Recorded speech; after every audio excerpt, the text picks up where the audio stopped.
Welcome to another episode of Journeys in Entrepreneurship. Today, we have Muni Shonibare. Muni is a mentor, trainer, and entrepreneur with over 3 decades of experience in the interior decor and industrial design sector. She founded Interior Options in 1987, rebranding it as IO Furniture Limited in 2008. Interviewing her on this episode is Banke Fasominu. Banke is a graduate of the Faith Foundation Aspiring Entrepreneurs Digital Program, AEP 63 class. Banke is a multi-skilled creative entrepreneur, intentional about transforming everyday ordinary things into beautiful masterpieces. Banke founded Oludidit in 2003, a creative brand in Nigeria that produces gifts, stationery, and decor products using a mix of African and Western designs. Join us as we listen to their journeys in entrepreneurship in the furniture and design space. My name is Banke Fasominu, and today on this episode, I'm going to be speaking with the very lovely Mrs Muni Shonibare, who is the CEO of IO Furniture. I'm going to be talking to her about how she started her business from one idea to the multi-million-dollar company that it is today. Thank you so much for joining me today. So lovely to meet with you. Well, I'm really delighted to be here. I have a lot of questions to ask you, as you can imagine, because of the wild success that IO is today.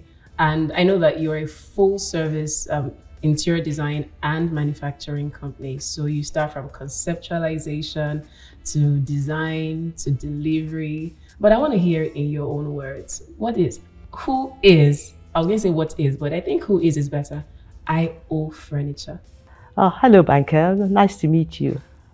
Yes, IO, everything starts with an idea, with a thought, and then you begin to think about how you're going to turn it into something really viable and tangible. And I can't embark on my journey without delving into my upbringing. My parents played a very, very pivotal role in my upbringing and continue to do so. They are my role models in very different ways, my father and my mother. My reference point, my constant reminder of what we should be. I'm the oldest of 8 children. And 8 children? Yes. Wow. By far, with the 8 of us, we're 5 girls and 3 boys. And both parents, in very, very different ways, brought us up to believe that we could become anything that we desired to be. That It would take hard work, focus, dedication, and to go through life ensuring that if you're going to make an effort for anything at all, give it your best. Otherwise, it's not worth doing. So if whatever it is you're going to do it well.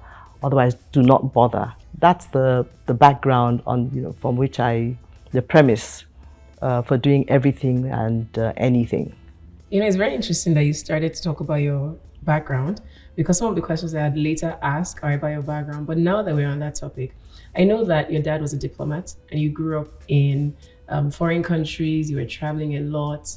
How do you think that has... Well, and one thing that interested me in that background story is that whenever you did travel for holidays, you'd go to museums and see all of these grand places and buildings, and you had the chance to explore. How would you say that exposure shaped who you are today? My father was really interested in ensuring that we got a very sort of rounded and grounded upbringing. So he always took time out whenever we were around him and wherever we went to understand the people and culture of wherever we were. So we were exposed to the Arab culture because he spent time in Egypt, exposed to the European culture because he was in the United Kingdom and Germany, exposed to South American culture because we were in Cuba. And that, of course, shapes one's ability to understand that as people, there's only beauty and strength in diversity. And that as human beings, we all at the end of the day desire the same thing. And what culture brings into it is that colorful, diverse structure, interpretation of who we are as people. So of course that has helped shape. And then I studied interior design in Italy, and that's had a huge impact on my design philosophy and perception of how spaces should work including, of course, my African heritage, African upbringing, African culture, which I love to embrace because I believe we have so much to bring to the table as Africans, and most especially as Nigerians. I hear you can speak Italian, by the way. Yes, I do. I speak it fluently because I'm. Do you want to say something for me? Let me guide you, so that when you say it, I know that that's actually what you said. The flower is green and is sitting on a wooden table. How'd you say that in Italian? I fiori sono sopra un tavolo. I promise you I didn't hear what you said. Wow, that is so fluid. I always have a secret envy for people that can speak more than one language. It's beautiful. So I like that you mentioned education. So why did you choose to study in Florence? Why interior design? Who told you to do interior design? You know, I'm still trying to find the answer to that question. I've always studied fine art. I majored in industrial design, textile design, taught fine art in the Federal School of Arts and Science. I did teach. I taught fine arts at the Federal School of Arts and Science. This was after you finished college? Yes, after my youth corps in Kaduna. And for youth corps, I worked with a textile company in Kaduna called UNTL. Okay. Spaces and the way and human behavior in spaces have just maybe subliminally fascinated me. How we interact and entertain in our spaces is really, really interesting because we have different facets to our personalities. So who we are in the workplace and who we are at home and who we are in a hospital and who we are at a gathering is all very, very different. But it's all also curiously brings out different aspects of our personality. That is true. And part of the IO philosophy is in ensuring that, you know, what we're trying to preach out there is we're not just selling furniture, we're selling well-being and lifestyle, and that every human being has a right to ensure that they are at equilibrium with the spaces that they inhabit and their environment. So that's the philosophy that we push out, and that's what informs our design, our concepts, and our schemes, our interior design schemes for homes, for hospitals, for corporate institutions, for hotels. So you're not just taking people's money, you're enriching their lives in the process. It's about adding value. It's about making sure that we're of use. It's about the benefits that you're bringing to the table. Otherwise, what's the point? So how did you really switch from that? So now that I'm hearing that after you finished your college education in Florence, you came back to Nigeria and then you taught fine art. How did you start? I taught fine art before going to Italy. This was before? Before. Whoa. So you entered Italy with the mindset of, I'm already made. I just need this education to be better than I currently am. No, I entered Italy with curiosity, adventure, a strong sense of adventure, ready and willing to explore. I didn't speak a word of Italian. I had never visited Florence before, and that was where I studied interior design. So life for me is an adventure. Up to this day, every day I expect that, another day, another adventure. God alone knows what's out there. Let's do this. Open your heart up to it and, just enjoy and embrace what's coming. We probably should just capture that. Every day is an adventure. It is. Embrace what comes every single day. That's an amazing one. So how really did this evolve? But then before evolution comes to starting, you have to have planted a seed for it to grow and then keep watering. How did you plant this seed that now is the greatness that we're celebrating? When I came back from Italy, I worked with an architectural company as the interior designer called Habitat Associates in Kaduna. The owner and founder is late now. He was late architect Alabi, God rest his soul. And he taught me about the importance of paying attention to detail. I spent about a year there and I realized what year was this? 1984 to 85. Were you born then, Banke? They did not even think about me at that point. And, a year later, I just wanted to do my own thing. And I realized that working with, in a company, one had to live or to work within the confines of that. And I wanted to just do my own thing with my own idea, especially as at that time, interior design was relatively new. It was a totally new profession. It's just starting to come into its own now. People are just starting to appreciate the role that an interior designer plays in helping them come up with their, space planning and all of that. So it was just a real strong need to do my own thing, and I didn't want to be inhibited in any way. I wanted to be able to push my own ideas out there. A bit of an adventurous spirit, an informed gambler, and I like that. Not allowing myself to be overtaken with fear, because fear tends to, everybody around you gives you all the reasons why it can't and it shouldn't happen.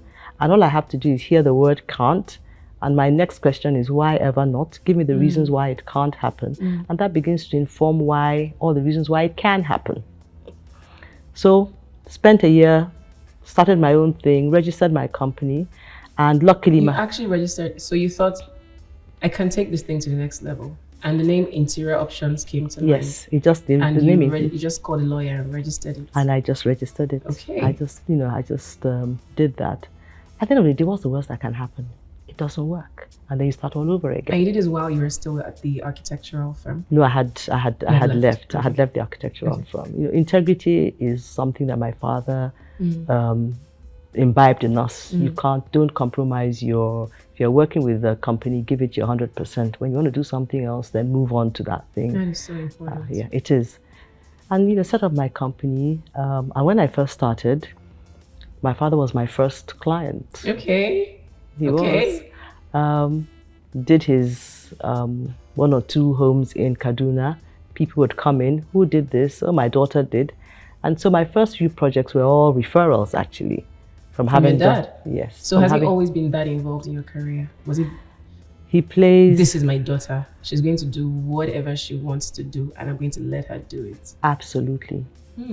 My parents brought us all up to believe sky's your limit. You can do everything once you are serious, you're focused, you're dedicated, hard work. You're ready to work hard for it.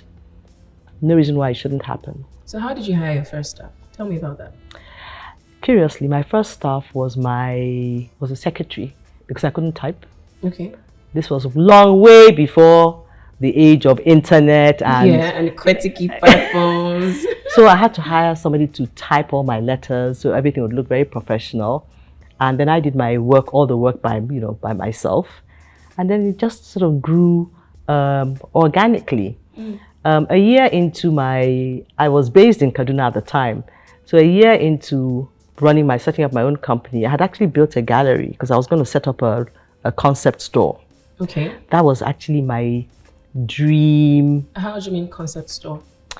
A concept store is really about lifestyle, where people could come into, and you provide them with solutions for their homes, for their spaces, and of course bits and pieces of furniture, art, music, literature. You have a very colorful mind. Still working on it, and that's what Pickett is about now. Pickett is actually about a lifestyle, an online retail lifestyle concept store. Because I do want to get back to that, because everything is integrated. Your space it has to be in alignment with who you are. Clothing, music, the arts, literature, every aspect of that design and creative world they're all intertwined. Last I checked, I found this online, and you had over 130 staff. And I found that this was 2 years ago. I don't know how many staff you are right now. So how did you go from you hiring that secretary that was typing for you to having a team of over 100 people doing multi activities within the same space at the same time? I ask myself that every morning. How did I get here? How did I find myself here? The focus was always on just getting it right and doing the right thing. And I found that everything just sort of grew organically. So from the one staff, we started working on projects, and you realize, gosh, we need to hire another interior designer. Now we need to hire more carpenters. Now we need more installers. Now I need a GM. So it all grew organically. Woke up one day and there were 130 This people. is the third decade of IO. And you're saying you woke up one day. It's not fair. Well, that's a remarkable growth, because obviously it meant that something was working. And whatever it was that worked, you iterated in the second year, in the third year, in the first decade, into the second decade, and now is the third decade. That's phenomenal. And the fact that we're not even seeing the end of it yet. So it means that whatever we're seeing right now is really just the beginning, because For me, will yes. continue to evolve. It is. Life is an ever-evolving journey. It's not static. The only constant is change. So one has to be mindful of the fact that people's needs are constantly changing, and we try as much as possible to ensure that we're completely customer-centric. Right. Everything is focused on the needs of the customer. Having said that, we don't want to pretend that we do everything, but it's important to send out the message that the items and things that we do very well. We are the go-to people for that. So we like to pride ourselves on the fact that for furniture, for design, for quality, for interior design solutions, Ayo Furniture are the go-to people. So I know that's the vision. And there's a saying, I don't know where it originated from, the vision without the people is a frustration.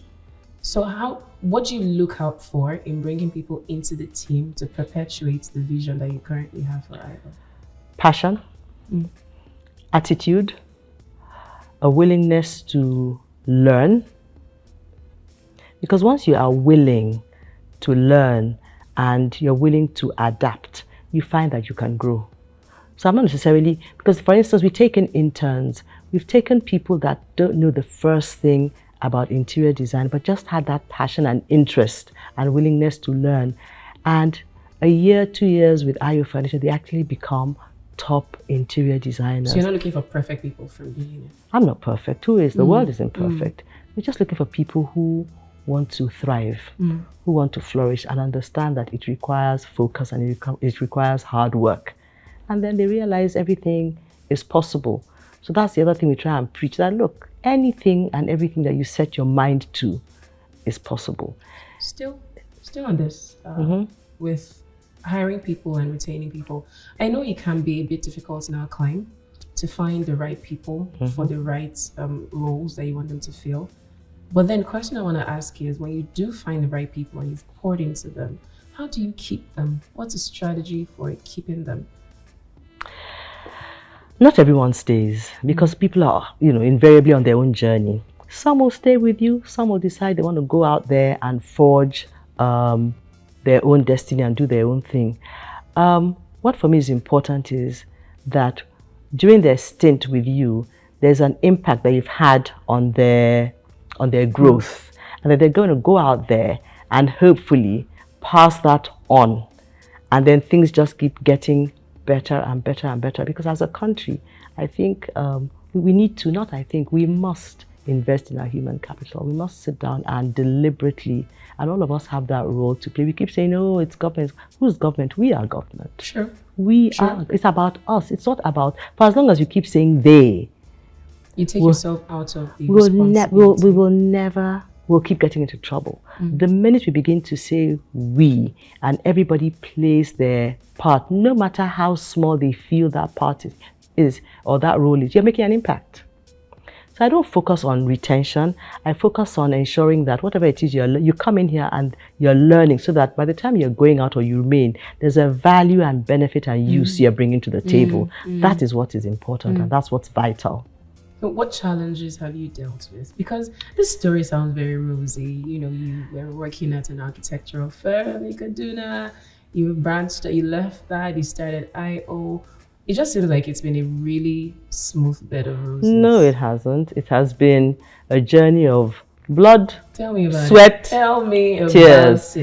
And it continues to be. There are periods when I have terrible anxiety attacks, especially at the end of the month, where you have a panic attack. You've got a huge project. You have a huge project. You've got to execute it. You don't want to let yourself down. You don't want to let your team down. You don't want to let your client down, because people do have expectations, and it's because of the trust that clients come to you. So you have to pay attention and ensure that you don't erode that trust.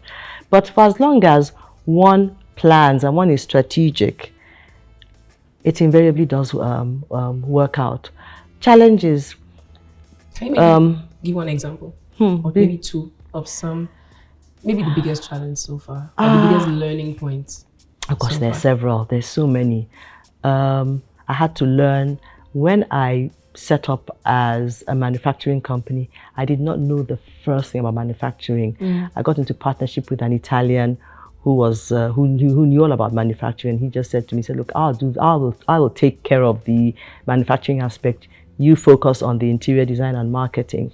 But what did I do? I ensured that I learned everything there was to learn about manufacturing. Infrastructure, as we all know, is a huge problem. But for me, the greatest challenge has been, in fact, that lack of skilled manpower. And it continues to be, because that sort of limits, it's about people, it limits your growth. For as long as you don't have the skilled people to run, there's so much that you can. And that has always also sort of held one back from investing in equipment and growing, because the first thing you think about is who's going to manage it, who's going to man, who's going to operate, who are the people that are going to maintain, who are the people that are going to drive this entire process for it to work, because it's all about execution. An idea is only an idea until it is executed. Sure. Otherwise, you know, it dies. I'm going to take this question right back and put you back on the spot. Okay. Because we say challenges, people go through challenges, but I want this to be as relatable as possible to whoever is going to watch this. That there was that one thing that happened to you, and I know that you mentioned that there were several things that you have had to deal with and then surmount to be all that you are today. But maybe there was one scenario that someone listening will say, "Oh, that happened to me. Oh, that's how she got out of that. Oh, so there's encouragement for me." Just something, if you can remember that. My most stressful or challenging situation, I think it was the Transcorp Hilton project in 2003. It was a 700-room operational hotel. I had never done a project that size before. Wow. Ever. And I remember when we went in for the meeting and signed the agreement. As soon as we walked out, you know, I turned around, looked at this 10-story building with 700 rooms, 70 rooms on each floor, and I said, "You've got to be, Muni, you've got to be out of your frigging mind. You want to take on this project, an operational hotel." Did you bid for it, or they just nominated you for that? No, we had to bid and went through a whole bidding exercise. And then I did something I always do. I began to break things down until it becomes really, really simple. I said, okay, 700 rooms. They're all bedrooms. You've kitted out a bedroom before, right? Yes, this is me having a conversation with myself. Oh, so take one step at a time. You've done the carpeting, you paint, you put the headboard there, bedside cabinets, and suddenly it became littler to deal with. Doable. Then the next thing, logistics, because they said to us, you can only spend 3 weeks on each floor. So we were working through the night. I got an education on logistics because I had to sit down and, all right, X number of people, this time to this time, shifts, manage the hotel management team.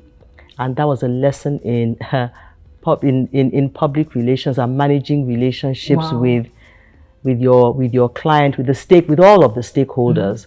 We had to hire literally labor off the streets and train them on how to install. So we hired about 100 people off the streets and trained. Believe me, it took the hotel project took about 2-3 years. But after that project, I actually felt I was ready to take on anything. And it was after after that project I came back to Lagos. I had to spend 2-3 years in Abuja going to and fro.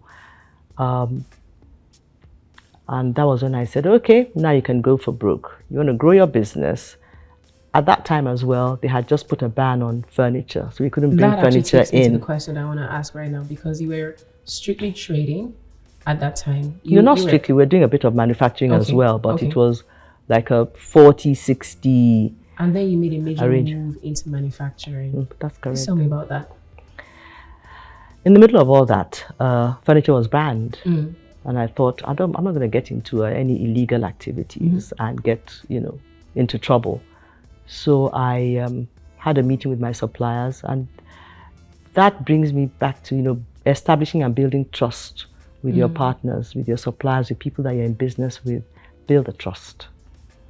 Because then that makes life. Build the trust. Forge relationships. And I said to them, listen, furniture is banned now. Would you be willing to come and set up a factory in Lagos? Okay. And they agreed.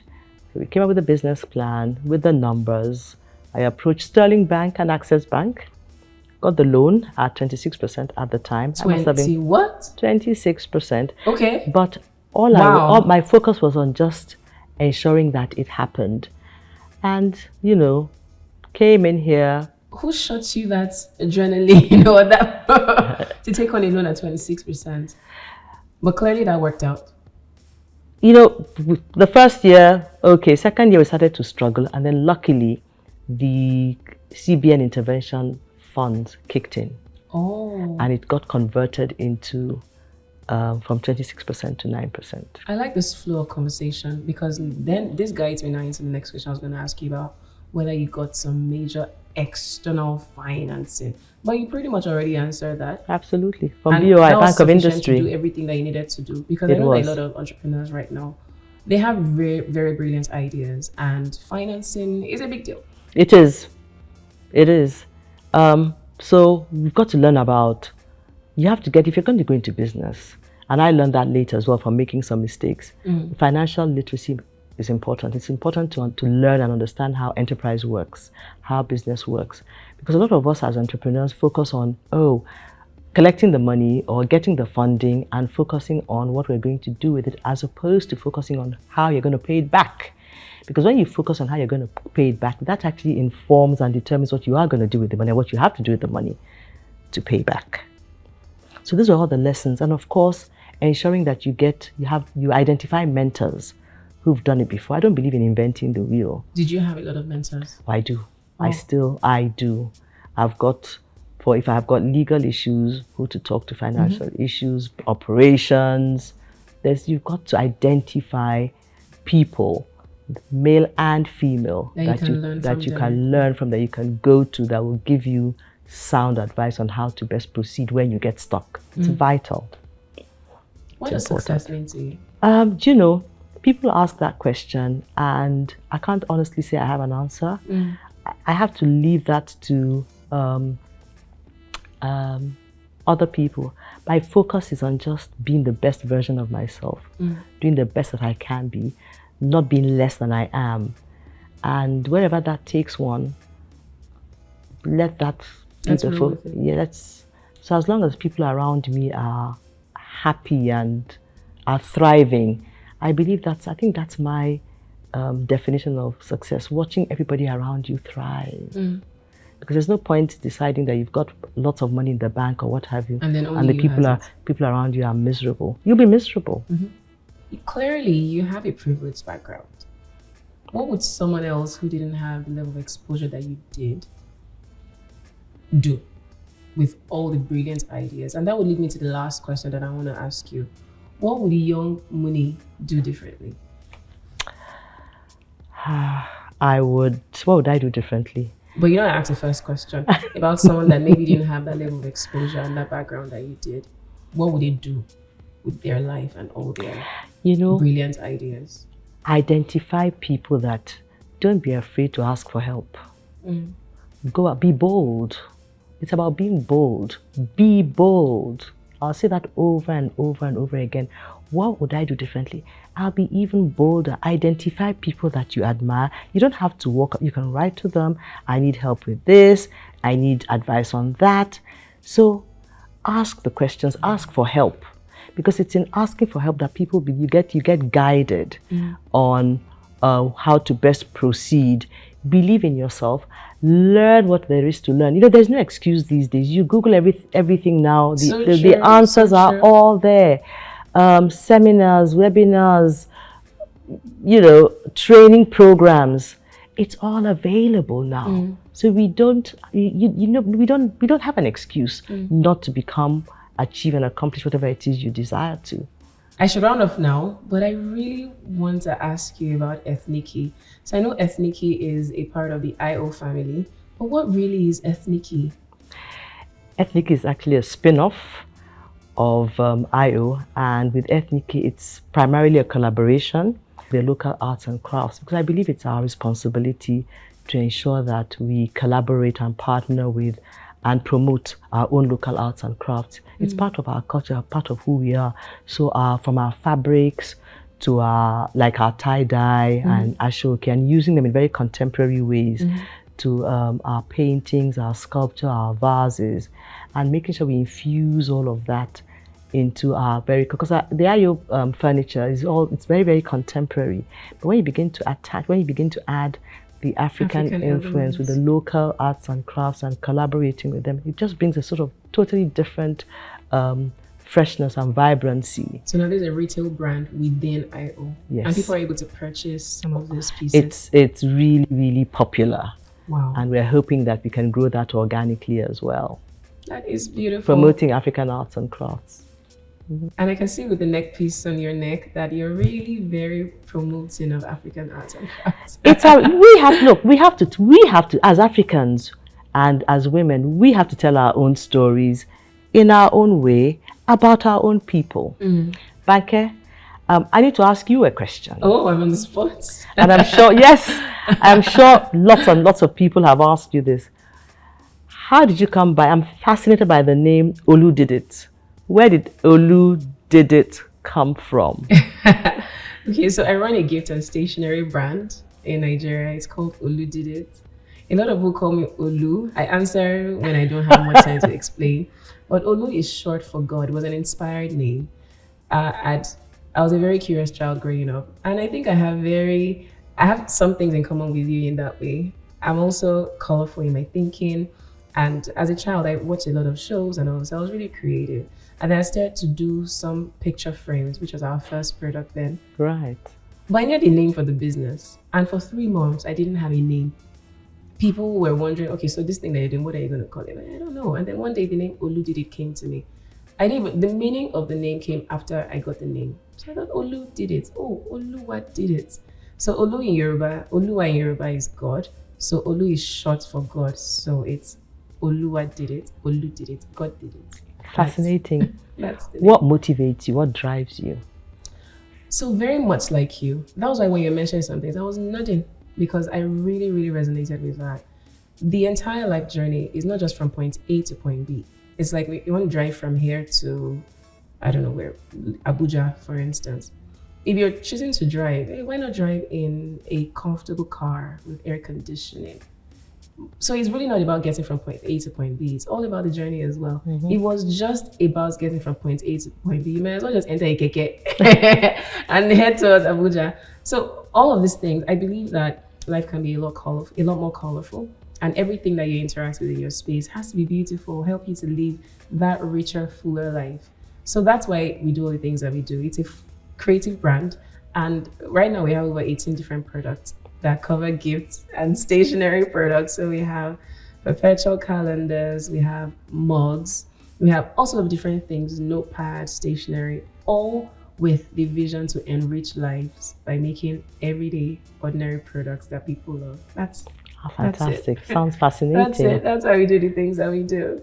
And then in addition to that, we have identified portions of the market that we're able to now brand items and deliver as gifts. So we have companies that we partner with. And there's a funny way that we use African prints to get things done. So we extract the prints, we get products printed and designed, and companies can put their logo on it. And it's such a beautiful part of their story that we're privileged to be a part of. Fantastic. Great. Thank you so much. I have enjoyed I don't know about you, but I have enjoyed myself so much. Well, that makes the two of us. Thank you so much for your time, Mrs. Muni. I mean, I'm sure your schedule is crazy, but you've given us this time and we don't take it for granted. Thank you so, so much. Well, my pleasure. It's a wrap. Thank you so much for joining me on this conversation with Mrs Muni Shonibare. I hope that you had a good time just as much as we did. Thank you for listening to this episode of Journeys in Entrepreneurship.